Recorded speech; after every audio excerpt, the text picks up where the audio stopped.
Are there advantages to aging? Yes, I am Debbi-Jo Horton, and welcome to Advantages to Aging. Join my guests and I as we discuss aging and what makes for a healthy lifestyle, which results in a quality life. Thank you for joining me today. Hey, happy Tuesday. Welcome to Tips on Tuesday. And if you're listening to the podcast, Advantages to Aging, welcome. I'm DJ Horton with Neora. And today we have with us Sarah Gemmel of the Gems Fit Squad. And we're going to talk about fitness. So don't tune out because you go, oh, I can't get there. I think everybody can admit that it's important to be moving your body or working out in order to stay fit or to lose weight. But I know sometimes we're in a place where that doesn't seem possible. Either we're overweight or we've had an injury. So I've asked Sarah to kind of help us with what do we do to get started. I love this because it can be so intimidating, right? Like, especially when you're coming back from an injury, like the last thing you want to do is injure yourself worse. And you know this, I know this, and I'm pretty sure anyone listening has dealt with this because we've all dealt with injuries. And it's like the last thing we want to do is be down and out with this injury again, right? Or, you know, the other two things that you mentioned are like an illness or just straight up being deconditioned. It's been a while since you've been in the gym. Like, these are three different concerns, but they kind of have the same idea when it comes to like, what should you do? Right. So can you give us an example? Because not everybody is going, yeah, I get it. Oh yeah, of course. So I'm all about like action items and like how to do it. I think motivation's cool, but it doesn't really mean anything without like, okay, now what? So the things that you need to do, and it's kind of across the board for all three things. The injuries are going to be a little bit different, so I'll go over that at the end. But the first thing is like easing into it. The number one thing I see with people that goes wrong when they're getting back into a workout routine is they try to go too hard too quick. And like if you did a workout program before and you were doing really well and you were high intensity, you were lifting all this weight, and then you get sick or you got this injury and you were out for a couple weeks or even a couple of months, you can't go back into the gym right off the bat at the same intensity, you know. And that's a big mistake, you know. And it's not really something we do consciously. It's just like, oh, I can lift 20 pounds because you can, but we need to go back down to like 10 or 15, get that conditioning back. And the same thing goes if you just haven't worked out either ever, or if you've been out of the gym for like 3 or more months, ease yourself into it, because it's much better, in my opinion, in my professional opinion, to get done a workout and to say, I could have went harder, as opposed to getting done a workout and being like, oh my God, that was a mistake. I regret that. I'm in pain. And now I'm out for another 2 weeks because I went way too hard. I'm way too sore. You know, and it's not enjoyable. It's contributing to the pain or to the deconditioning or, you know, whatever. So step one is definitely easing yourself back into it and sticking to the basics. So that kind of goes hand in hand. But there's all these like really sexy workouts out there online that are like complex movements and you're mixing exercises together and like they look fun and they're interesting. Stick to your basics, you know, get those basic movements down because the basics are effective. They work. You know what I mean? And if your body hasn't moved this way in a while, we really need to nail down those basic movements so that when you try the more complex movements, you have that foundation built so that you're at a lesser risk for injury. Yeah, great tip, because oftentimes I know having suffered several injuries is like, oh yeah, I'm capable of doing an hour. Not anymore. Looking to take the important steps towards a slimmer, healthier you? We're here to help. Neora Fit combines a line of innovative dietary supplements that support your body around the clock with sustainable lifestyle habits that help you achieve and maintain your fitness and weight loss goals. We've spent years researching the right ingredients and technologies to help support a sustainable, fit lifestyle. Not only are these products true to our promise of providing natural and clean formulations to provide you with scientifically backed results, But we've combined the product with a program based on the principles of the book, The Slight Edge, giving you healthy daily disciplines that help you compound your results over time. And we've also developed a support system to share fitness knowledge and encourage you every step of the way. Back to the show. Not only is there an injury involved, but we're also getting older. And the older you get, the more conditioning you need before you can build that stamina back up, if you ever get back there. Exactly. And you do have muscle memory that works in your favor. So if you were on a workout program before you took a little break, like there is that muscle memory there, right? So you'll get back a little quicker, but you might have a new norm. Like what you just said, you might not get back to where you were before, depending on the severity of your injury. Like I have a metal cage in my low back, right? So I had a spinal fusion like 3 years ago, you know this. And unfortunately, I'm only 28, but so it's been a very interesting mindset thing for me to be like, okay, there is no going back to what I was doing 4 years ago before my injury. I now have a new norm. I can work out and I can do these things and I'm in a really good routine. My body is great. I feel great, but it's never going to be the norm. I'm never going to deadlift the weight that I was deadlifting before. I'll probably never deadlift again. Right. So we just have to come to terms with the fact that we can't compare where we were before to where we are now. This is what we're doing now. This is where we're at. This is what our norm is. And when we stop competing with the person that we were before, we allow ourselves to be a lot more successful now. You know, when you're constantly competing with that person you were before, you're kind of setting yourself up for disappointment, but you're also putting yourself at a greater risk for injury or for, not being successful in your workout program. Yeah, excellent point. So I know a lot of people are still concerned about going into the gym because of, what we've been going through and coming out of. And so oftentimes a virtual workout could help, but are all virtual workouts equal? Do they all get us where we want to go? Heck no. I think there's a wide range of like these online virtual workouts. There's the stuff you can find on like Pinterest or YouTube that's free and you kind of just piece it together, right?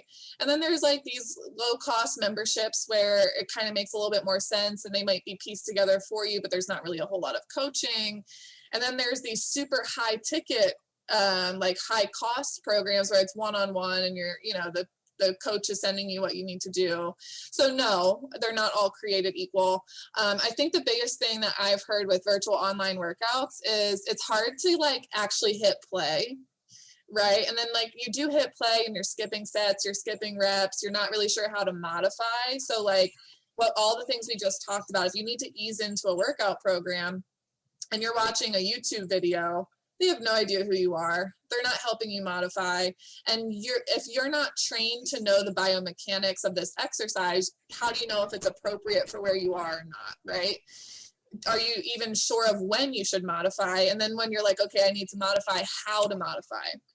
So there's a lot of those pieces missing. So no would be the short answer to not all workouts are the same. I think it's one from an accountability standpoint, two from a coaching standpoint, and three from just an overall like enjoyment standpoint. And there's an efficacy standpoint. There's a lot of different things to look at. I have a client who I work with privately. She has like 3 different memberships for different online workouts. And she was doing them religiously. She had a good routine. She was like, focusing on her nutrition. And she eventually called me. She's like, it's not working. I'm not seeing any kind of results. Like what's going on? Right. And it's like the way she had pieced together all these low cost things just didn't fit her lifestyle. It didn't fit her body type. It didn't fit her goals.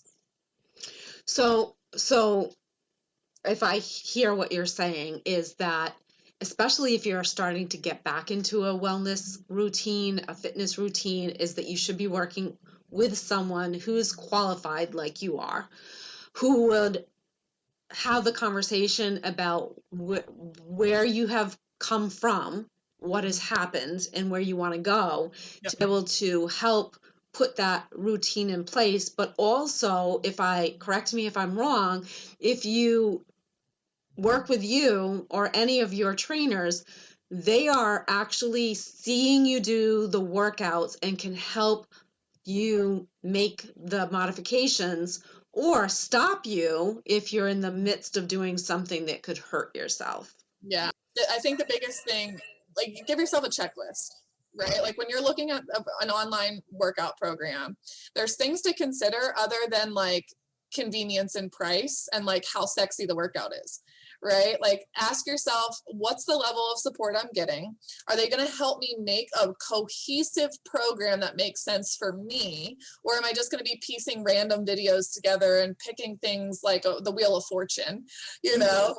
And then once you have this program, do you know how to modify the exercises? Do you need someone to help you? Do you know how to make your workouts more intense or less intense in an appropriate way, right? Do you understand the biomechanics of that? And then when you're doing it, I've heard from some people, like, I'm good with my form. And I think that's a really dangerous mindset to get in, because even me as a professional trainer, and I run my own company and I do this for a living, I will never say that. If you want to come check my form as a trainer who might be a couple steps above me, I'm always going to say yes. Because we can always use those improvements. And when we talk about coming back from injury, illness, being deconditioned, right? We need to be like very, very strict with form. So when you're doing an online workout program, where is that form correction coming from? Can the person doing the video see you?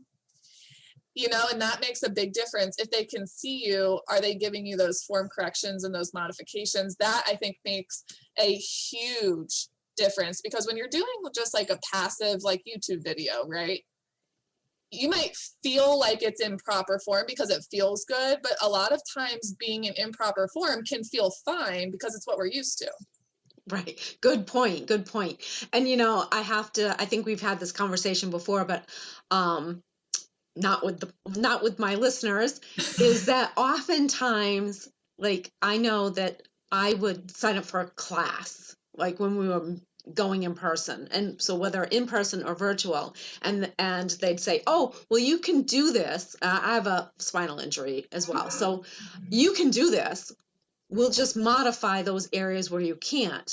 And like, unless it's someone who's really spot on and really watching you, is like, I'll try something and then go, oh my God, I should not have done that. And then they go, oh, well, you can just wait this piece out. I'm sorry, I didn't pay money to wait out half of your program. I thought we could modify. And just telling me that I can modify, like, I'm not the expert. You tell me what I should be doing, that I'm not going to hurt myself. That's a modification of what you're telling the rest of the class to do. Exactly. There needs to be a high quality of professional who teaches these classes. Like if you're going to have people come into your class who have injuries, it's not just wait through it, right? And it's not, oh, figure out your own modifications. You should be good enough at what you do to say, hey, here's the exercise. Here's how to make it more intense. Here's how to make it less intense. Because when you're in a group, in group training, it's not one-on-one training, right? It's group training. So here's the workout that we're all doing. But as the trainer, I know that I have to account for, there's some people who are athletic and they've been with me for 2 years. There's some people who are dealing with injuries, and there's some people who just started with me yesterday. And they're all in the same class. So we need to be offering these modifications up and down. But here's the trick. Is the modification relevant to what you're doing? Because if you have a squat and you have a client who's struggling with a squat, you're not going to say, okay, do push-ups. It's a totally different muscle group, right? We should understand the biomechanics as professionals to say, okay, if your knees hurt, here's what you can do instead, where you're working the same muscle group, but you're not activating that injury, right? And if you're not good at it, that's okay, but stop taking clients that have injuries and telling them that you can help them if you can't. Like I've been doing it for a long time. I've been working with continuing care for physical therapy. I've had my own experiences with physical therapy, and I have a very innate ability to say, like, okay, if your knee hurts, here's exactly what we're going to do so that you can still get a good workout, but your knee's not going to hurt worse. I love this. Now, I bet all of you are going like, yes, I cannot wait to go work out. So I'm sure if you have questions, if you're in the Facebook group, Advantages to Aging, and you're watching the Tuesday Tips and you have questions, drop your questions below. If you're listening on the podcast, you can check out all of the contact information for Sarah in the show notes.